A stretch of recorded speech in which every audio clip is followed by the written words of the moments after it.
அதிபர் டிரம்பிற்கு மனவளக்கலை பயிற்சி அளிக்க வேண்டும் என்று பொள்ளாச்சியில் நடைபெற்ற வேதாத்ரி மகரிஷி ஜெயந்தி விழாவில் பேராசிரியர் ராமச்சந்திரன் தெரிவித்தார். பொள்ளாச்சியை அடுத்த ஆழியார் அறிவு திருக்கோவிலில் வேதாத்ரி மகரிஷியின் 115வது ஜெயந்தி விழா நடைபெற்றது. விழாவில் பங்கேற்றவர்களை உலக சமுதாய சேவா சங்கத்தின் தலைவர் SKM மயிலானந்தம் வரவேற்றார். முன்னாள் CBI இயக்குனர் TK கார்த்திகேயன் முன்னிலை வகித்தார். ஆழியாறு அறிவு திருக்கோவிலின் தலைவர் SP பாலசுப்ரமணியன் தலைமை தாங்கினார். விழாவில் சிறப்பு பேச்சாளரும் பேராசிரியருமான ராமச்சந்திரன் கலந்து கொண்டு உரையாற்றினார்.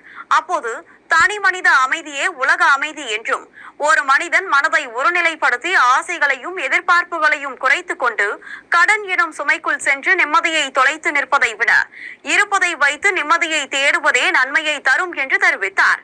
மேலும் கடந்த சில ஆண்டுகளாக உலக நாடுகள் மத்தியில் போர் பதற்றங்கள் அதிகரித்து உள்ளது எனவும், மக்களின் பசி ஓலம் கேட்கும் இந்த நிமிடத்தில் மனம் ரணமாகிறது எனவும், அமைதியை கொடுக்க வேண்டும் என்றால் முதலில் உலக தலைவர்களான அமெரிக்காவின் அதிபர் டிரம்ப், ரஷ்ய அதிபர் புதின், வடகொரியா, பாகிஸ்தான் உள்ளிட்ட பல்வேறு நாடுகளின் அதிபர்களை ஆழியார் அறிவு திருக்கோவிலுக்கு அழைத்து வந்து மனவளக்கலை போன்று அமைதிக்கான பயிற்சிகளை கொடுக்க வேண்டும் என்றும், அப்போதுதான் நாடு முழுவதும் நடக்கும் போர்களை தடுக்க முடியும் என்றும், தேசபக்தி, தியாகம், வீரம் என்ற பெயரில் உலக தலைவர்களும் தளவாட உற்பத்தியாளர்கள், ராணுவ வீரர்கள் அப்பாவி மக்களின் உயிர்களை காக்க முடியும் என்றும் பேராசிரியர் ராமச்சந்திரன் தெரிவித்தார்.